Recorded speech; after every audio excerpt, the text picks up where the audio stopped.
ധർമ്മസ്ഥല കഴിഞ്ഞ ഒരു മാസമായി നമ്മുടെ മാധ്യമങ്ങൾ ഒരുപാട് ചർച്ച ചെയ്ത ഒരു പേരാണ്. ഇന്ന് ഈ വീഡിയോയിൽ ആ സ്ഥലത്തെപ്പറ്റി, അവിടെ നടന്ന അതിദാരുണമായ ഒരു സംഭവത്തെപ്പറ്റി, അതിന് പിന്നാലെ നടന്ന അവിശ്വസനീയമായ ചില കാര്യങ്ങളെപ്പറ്റി, ഇതേപ്പറ്റി സംസാരിച്ച, ഇതിനെ ചർച്ചാ വിഷയമാക്കിയ ഒരു യൂട്യൂബർ, ഇതേപ്പറ്റിയൊക്കെ നമുക്ക് നോക്കാം. ആദ്യം, എന്താണ് ധർമ്മസ്ഥല? എന്താണ് ഈ സ്ഥലത്തിൻ്റെ പ്രത്യേകത? കർണാടകത്തിൽ മഞ്ജുനാഥ എന്ന പേരും ധർമ്മസ്ഥല എന്ന ക്ഷേത്രവും വളരെ പ്രശസ്തമാണ്. നേത്രാവതി നദീതീരത്തെ ഒരു ക്ഷേത്ര ഗ്രാമമാണ് ധർമ്മസ്ഥല. നൂറ്റാണ്ടുകൾക്ക് മുൻപ് കുടുമ എന്നാണ് ഈ സ്ഥലം അറിയപ്പെട്ടിരുന്നത്. ഇവിടുത്തെ ഗ്രാമത്തലവൻ ബിർമനാഥ് പർഗഡെ ഒരു ജൈന വിശ്വാസിയായിരുന്നു. ഒരു ദിവസം ധർമ്മദൈവങ്ങൾ അദ്ദേഹത്തിന്റെ സ്വപ്നത്തിൽ പ്രത്യക്ഷപ്പെട്ട് ജീവിതം ധർമ്മ സേവനത്തിനായി സമർപ്പിക്കാൻ ആവശ്യപ്പെട്ടു. പത്നിക്കൊപ്പം അദ്ദേഹം 4 ദാനങ്ങൾ, വിശക്കുന്നവർക്ക് ഭക്ഷണം, കുട്ടികൾക്ക് വിദ്യാഭ്യാസം, രോഗികൾക്ക് മരുന്ന്, യാത്രക്കാർക്ക് അഭയം, ഇതൊക്കെ കൊടുക്കാൻ തുടങ്ങി. അങ്ങനെ ധർമ്മം സംരക്ഷിക്കുന്ന ആ സ്ഥലം ധർമ്മസ്ഥല എന്നറിയപ്പെട്ടു. പിന്നീട് മഞ്ജുനാഥൻ, അതായത് ശിവൻ, അവിടെ പ്രതിഷ്ഠിക്കപ്പെട്ടു. ആയിരക്കണക്കിന് ഭക്തരാണ് ദിവസവും ഇവിടെ എത്തുന്നത്. വളരെ അപൂർവമായ ചില പ്രത്യേകതകൾ ഇന്നും ഈ ക്ഷേത്രത്തിനുണ്ട്. ഇത് ഒരു ഹിന്ദു ക്ഷേത്രമാണ് എങ്കിലും ഇതിന്റെ നടത്തിപ്പ് ഇപ്പോഴും ഒരു ജൈന കുടുംബത്തിനാണ്. മാത്രവുമല്ല, ശിവനാണ് ഇവിടുത്തെ പ്രതിഷ്ഠയെങ്കിലും വൈഷ്ണവ സമ്പ്രദായത്തിലുള്ള പൂജാരികളാണ് ഇവിടെ പൂജ നടത്തുന്നത്. ഇന്നും 10,000-കണക്കിന് ആളുകൾക്ക് ഇവിടെ ഭക്ഷണ വിതരണം നടക്കുന്നുണ്ട്. അതിനടുത്ത് നടന്ന ഒരു പെൺകുട്ടിയുടെ കൊലപാതകം, അതാണ് ഈ വിഷയങ്ങളിലൊക്കെ തുടക്കം. നമുക്കതേപ്പറ്റി വിശദമായി നോക്കാം. ധർമ്മസ്ഥലയ്ക്ക് തൊട്ടടുത്തുള്ള ഒരു കോളേജിലെ വിദ്യാർത്ഥിനിയായിരുന്നു സൗജന്യ.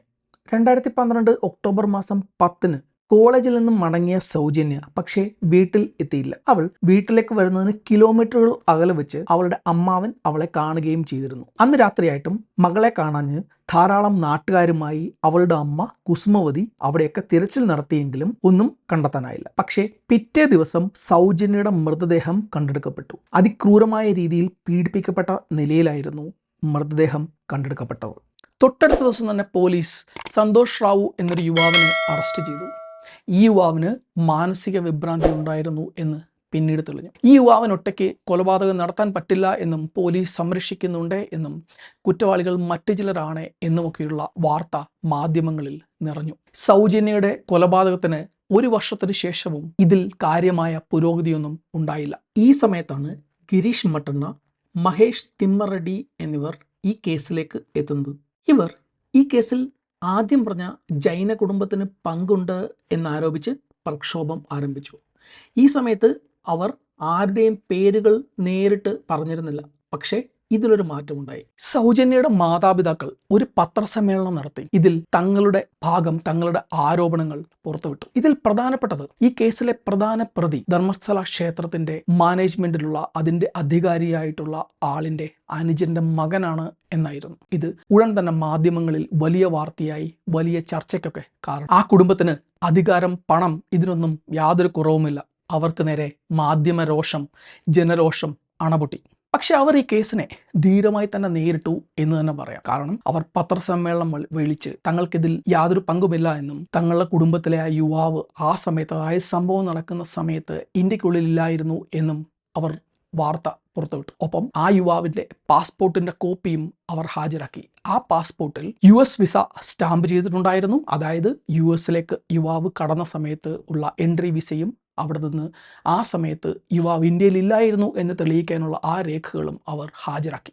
മാത്രവുമല്ല, CBI അന്വേഷണം ആവശ്യപ്പെട്ട് അവർ തന്നെ കർണാടക മുഖ്യമന്ത്രിക്ക് നിവേദനം സമർപ്പിച്ചു. അങ്ങനെ CBI ഈ കേസ് ഏറ്റെടുത്തു. അതോടെ കുടുംബത്തിന് നേരെ വന്ന ആരോപണം, അതിൽ നിന്ന് അതിനെ കുടുംബത്തെയും ആ യുവാവിനെയും കുറ്റവിമുക്തനാക്കി. കൂട്ടത്തിൽ സന്തോഷ് റാവു എന്ന യുവാവിനും ഇതിൽ പങ്കില്ല എന്ന് CBI വിധിച്ചു. ചുരുക്കത്തിൽ സന്തോഷ് റാവു എന്ന മാനസിക വിഭ്രാന്തിയുള്ള ചെറുപ്പക്കാരന് നീതി ലഭിച്ചു. പക്ഷേ ഇവിടെ നീതി ലഭിക്കാതെ പോയ ഒരാളുണ്ട്, സൗജന്യ എന്ന പെൺകുട്ടി. ഇനി നമുക്ക് 2025 വരാം. സൗജന്യയുടെ അച്ഛൻ ക്യാൻസർ ബാധിതനായി മരിച്ചു. ഒരാൾ ഈ അവസരം തനിക്ക് ഒരു കണ്ടന്റ് ക്രിയേഷനുള്ള മികച്ച ഒരവസരമായി കണ്ടെത്തി.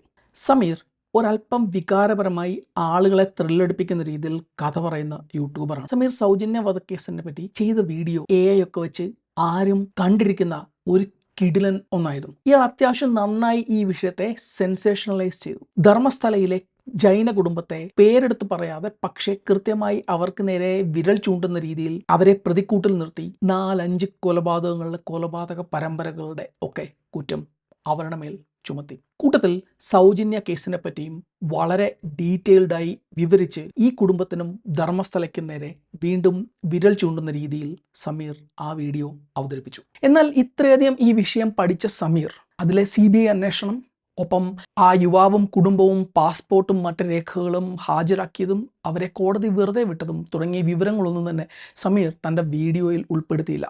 ആ വൈറലായ വീഡിയോ ലക്ഷക്കണക്കിന് ആളുകൾ കണ്ടു. ജനരോഷം കുടുംബത്തിനെതിരെ ഉയർന്നു പൊങ്ങി, ഒപ്പം ധർമ്മസ്ഥല ക്ഷേത്രത്തിനെതിരെ.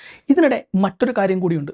സന്തോഷ് റാവുവിനെ പോലീസിന് പിടിച്ചു കൊടുത്തത് 4-5 ചെറുപ്പക്കാരാണ്. ഈ ചെറുപ്പക്കാരിൽ ഒരാൾ ആത്മഹത്യ ചെയ്തു, മറ്റൊരാൾ അസുഖം മൂലം എന്ന് കരുതപ്പെടുന്നു മരിച്ചു. കേസുമായി ബന്ധപ്പെട്ട മറ്റൊരാൾ അപകടത്തിൽ മരിച്ചു. അങ്ങനെ തുടർച്ചയായ മരണങ്ങൾ ഇതിന് കൂടെ ഉണ്ടായി. ഈ വിവരങ്ങളും ഒക്കെ സമീറിന്റെ വീഡിയോയിൽ ഉണ്ടായിരുന്നു. അതോടെ വിഷയം കൂടുതൽ സെൻസേഷനായി. കൂടുതൽ ജനങ്ങൾ ഇത് കണ്ടു. ധർമ്മസ്ഥല ക്ഷേത്രത്തിനെതിരെ കൂടുതൽ ജനവികാരം അണപൊട്ടിയൊഴുകി.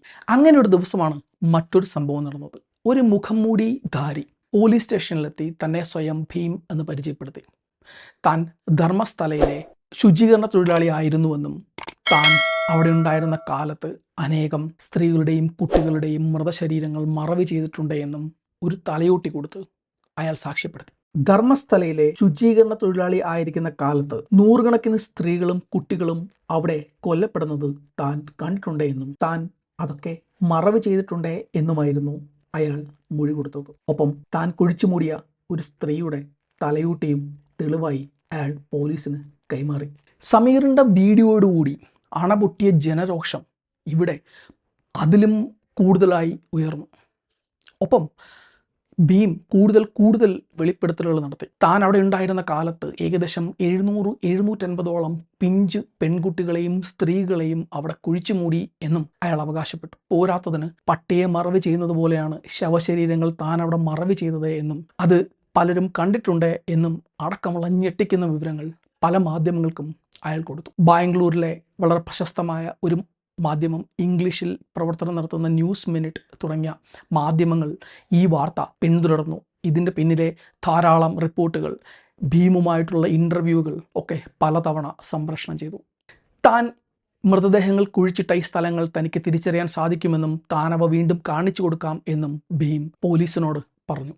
അതിനിടെ മീഡിയയെ പിടിച്ചുകുലുക്കി വേറൊരു ആരോപണം വന്നു. സുജാത ഭട്ട് എന്ന സ്ത്രീ തൻ്റെ മകൾ അനന്യയെ ധർമ്മസ്ഥലയിൽ കാണാതായതിനെപ്പറ്റി പറയുന്നു. അവളെ തിരക്കി അവിടെ എത്തിയ തന്നെ ക്ഷേത്ര അധികാരികൾ അടിച്ച് ബോധം കെടുത്തി കോമയിലാക്കി എന്ന കഥയും അവർ പറയുന്നു. അവളുടെ ഫോട്ടോ കാണിച്ച് ആ അമ്മ തേങ്ങി. മലയാളം മീഡിയ ആയിരുന്നു ഈ വാർത്ത ഏറ്റവും കൂടുതൽ ഏറ്റെടുത്തതും ചർച്ച ചെയ്തതും. ഇതിന് പിന്നിൽ വളരെ രസകരമായ ഒരു കാര്യമുണ്ട്, അതിലേക്ക് വരാം. ആദ്യം ഈ വിഷയത്തിൽ വിവിധ പൊളിറ്റിക്കൽ പാർട്ടികളുടെ നിലപാട് എന്തായിരുന്നു എന്ന് നോക്കാം. BJP തുടക്കം മുതൽ തന്നെ ക്ഷേത്രത്തിനും ധർമ്മസ്ഥല മാനേജ്മെൻറ്റിനും ഒപ്പമാണ് എന്ന് പ്രഖ്യാപിക്കുകയും BJP പ്രതിനിധികൾ നേരിട്ട് പോയി പിന്തുണ പ്രഖ്യാപിക്കുകയും ചെയ്തു. അതേസമയം കോൺഗ്രസ് ആവട്ടെ വളരെ ബുദ്ധിപൂർവ്വം ഒരു സമദൂരം ആണ് കൈക്കൊണ്ടത്. അതായത് സർക്കാർ എന്നുള്ള നിലയിൽ പ്രക്ഷോഭകാരികളുടെ ആവശ്യങ്ങൾ കേൾക്കുകയും ഒപ്പം ഉപമുഖ്യമന്ത്രി DK ശിവകുമാർ അടക്കമുള്ള ആളുകൾ ധർമ്മസ്ഥല ക്ഷേത്രത്തെ ന്യായീകരിക്കാനും അവരെ അനുകൂലിച്ച് മാധ്യമങ്ങളിലെത്താനും ശ്രദ്ധിച്ചു. കോൺഗ്രസും BJPയും ഏതാണ്ട് ക്ഷേത്രത്തിനും ക്ഷേത്ര മാനേജ്മെൻറ്റിനും അനുകൂലമായ ഒരു നടപടി സ്വീകരിച്ചപ്പോൾ ഇവിടെ മറ്റൊരു പാർട്ടി തങ്ങൾക്കിത് പറ്റിയൊരു അവസരമാണ് എന്ന് കരുതി. വേറെ ഒന്നുമല്ല, അത് SDPI ആയിരുന്നു. ഒരു ഹിന്ദു ക്ഷേത്രത്തിന് നേരെ വരുന്ന ഒരു ആക്രമണം, അതിനെ സെൻസേഷനലൈസ് ചെയ്യാൻ തങ്ങൾക്ക് ഇതിൽ നിന്ന് കുറേ കാര്യങ്ങൾ നേടിയെടുക്കാനുണ്ട് എന്ന് കരുതാൻ വേറെ ആർക്ക് പറ്റും. അങ്ങനെ SDPI കളത്തിലിറങ്ങി. ബാംഗ്ലൂരിലും കർണാടകയുടെ മറ്റു ഭാഗങ്ങളിലും അവർ പ്രക്ഷോഭങ്ങൾ സംഘടിപ്പിച്ചു. അവരുടെ ശക്തി കേന്ദ്രമായ കേരളത്തിലും വിഷയം ആളിക്കത്തി. മീഡിയ 1 ഇതങ്ങ് ഏറ്റെടുത്തു. ഈ ഒരു അവസരത്തിലാണ് മലയാളി ലോറി ഡ്രൈവർ മുനാഫ് ഒക്കെ ഇതിൻ്റെ ഭാഗമാകുന്നു. ഇതോടെ മറ്റ് ചാനലുകൾക്കും ഒരു നിവൃത്തിയില്ലാതെ അവരും ധർമ്മസ്ഥലയുടെ ഭീതിജനകമായ കഥകൾ കൊടുത്തു. യൂട്യൂബർമാർ പുതിയ കഥകൾ മെനഞ്ഞു. പേരനന്യ ക്ഷേത്രാധികാരികളോട് കാണാതായ മകളെ ചോദിക്കാൻ പോയ അമ്മയെ ധർമ്മത്തിന് വേണ്ടി സ്ഥാപിക്കപ്പെട്ട ധർമ്മസ്ഥല അധർമ്മത്തിന്റെ കൂത്തരങ്ങായി മലയാളം മീഡിയയിൽ പ്രതിഷ്ഠിക്കപ്പെട്ടു. അതിനേക്കാൾ ഭീകരമായ അധർമ്മങ്ങൾ മുടിയഴിച്ചാടുന്ന ധർമ്മസ്ഥല എന്ന ചാവുനിലത്തെ പറ്റിയാണ്. മറുപക്ഷവും വെറുതെ ഇരുന്നില്ല. സമീർ MDയുടെ ഐഡന്റിറ്റി, അയാളുടെ മുസ്ലിം ഐഡന്റിറ്റി അവർ വലിച്ച് വെളിയിലിട്ടു. ഇസ്ലാമോഫോബിയ ಅಂದ್ರೆ ಏನು ಗೊತ್ತಾ? അയാളുടെ പല വീഡിയോകളും ചോദ്യം ചെയ്യപ്പെട്ടു. കർണാടക സർക്കാർ ഒരു സ്പെഷ്യൽ ഇൻവെസ്റ്റിഗേഷൻ ടീം രൂപീകരിച്ചു. ഭീം പറഞ്ഞ സ്ഥലങ്ങളിൽ പര്യവേഷണങ്ങൾ നടത്താൻ ആ ടീം തയ്യാറായി. JCBകളും ഗ്രൗണ്ട് പെനിട്രേറ്റിംഗ് റഡാറുകളും ഒക്കെയായി ആ സ്ഥലത്തെ ഉത്ഖനനം നടത്താനും അവിടെ നിന്ന് മനുഷ്യ ശരീര ഭാഗങ്ങൾ കണ്ടെടുക്കാനും തയ്യാറായി രംഗത്തിറങ്ങി. 13 സ്ഥലങ്ങൾ ഉത്ഖനനം നടത്തിയതിൽ ആകെ 2 നിന്നാണ് മനുഷ്യ ശരീരങ്ങൾ ലഭിച്ചത്. അതിലൊന്ന് ഒരു പുരുഷനായിരുന്നു. ഭീമിന്റെ മൊഴിപ്രകാരം സ്ത്രീകളെയാണ് അവിടെ കുഴിച്ചിട്ടത്. രണ്ടാമത് അവിടെ നിന്നൊരു സ്ത്രീയെ കിട്ടി. പക്ഷേ ആ സ്ത്രീ അതിനടുത്തൊരു മരത്തിൽ ആത്മഹത്യ ചെയ്ത് അവരുടെ ശരീരം അവിടെ വീണ് അടിഞ്ഞു പോയതാണ്. അതവിടെ കുഴിച്ചിട്ടതായിരുന്നില്ല. ആ പുരുഷനാകട്ടെ മറ്റെവിടെ നിന്നോ ഒഴുക്കിലോ വെള്ളപ്പൊക്കത്തിലോ മറ്റോ വന്ന് അടിഞ്ഞുകൂടിയതും. അതായത് ഭീം കൊടുത്ത മൊഴി കള്ളമായിരുന്നു. ഇനി മറ്റൊന്നുണ്ട്. അനന്യ ഭട്ട് എന്ന പെൺകുട്ടി ഒരിക്കലും ജീവിച്ചിരുന്നില്ല. സുജാത ഭട്ട് പറഞ്ഞത് കള്ളമായിരുന്നു. അനന്യ ഭട്ടിന്റെ ഫോട്ടോ സുജാത ഭട്ട് കാണിച്ചത് മറ്റൊരാളാണ് എന്ന് തിരിച്ചറിയപ്പെട്ടു. വർഷങ്ങൾക്ക് മുമ്പ് മരിച്ച വേറൊരു പെൺകുട്ടിയുടെ ഫോട്ടോ ആയിരുന്നു അവർ കാണിച്ചത്. ഇതോടെ കേസിന്റെ കാര്യങ്ങൾ മൊത്തത്തിൽ തകിടം മറിഞ്ഞു. ഭീം എന്ന വ്യക്തി അറസ്റ്റ് ചെയ്യപ്പെട്ടു. അയാളുടെ യഥാർത്ഥ പേര് ചിന്നയ്യ എന്നായിരുന്നു എന്ന വിവരം വെളിയിൽ വിട്ടു. മാധ്യമങ്ങൾ അയാളുടെ ഫോട്ടോയും മറ്റും അയാളുടെ മുഖം മൂടി മാറ്റി സംപ്രേഷണം ചെയ്തു. കഴിഞ്ഞ 2 വർഷമായി ചിന്നയ്യെ ആരോ പ്രിപ്പയർ ചെയ്യുകയായിരുന്നു എന്ന തരത്തിലുള്ള വാർത്തകൾ വെളിയിൽ വരുന്നു. ചിന്നയ്യ താമസിച്ചിരുന്നത് ഒരു ക്രിസ്ത്യൻ മതം മാറ്റ പുരോഹിതൻ അല്ലെങ്കിൽ ഒരു പാസ്റ്റർ അയാളോടൊപ്പമായിരുന്നു എന്ന രീതിയിലുള്ള വാർത്തകളും വെളിയിൽ വരുന്നു. ആദ്യമേ പറഞ്ഞ ആക്ടിവിസ്റ്റുകൾ ഇവർക്കൊക്കെ ഇതിൽ കൈയുണ്ട് എന്നുള്ള രീതിയിൽ വേറെ വാർത്തകളും വെളിയിൽ വന്നു. പക്ഷേ ഈ വെളിപ്പെടുത്തലുകളൊക്കെ പ്രശ്നം കൂടുതൽ സങ്കീർണമാക്കുകയുള്ളൂ. 2 വർഷം ആരെങ്കിലും ചിന്നയ്യെ ട്രെയിൻ ചെയ്ത് പഠിപ്പിച്ച് വിട്ടതാണ് എങ്കിൽ അവിടെ അസ്ഥികൂടങ്ങൾ സർക്കാർ പരിശോധിക്കും എന്നും അത് കണ്ടെടുക്കില്ല എന്നും കണ്ടെടുത്തില്ലെങ്കിൽ ഈ കേസ് പൊളിയും എന്നും അവർക്കറിയാമായിരുന്നില്ലേ? അങ്ങനെയാണെങ്കിൽ അവരെന്തിന് പരിശീലിപ്പിക്കണം?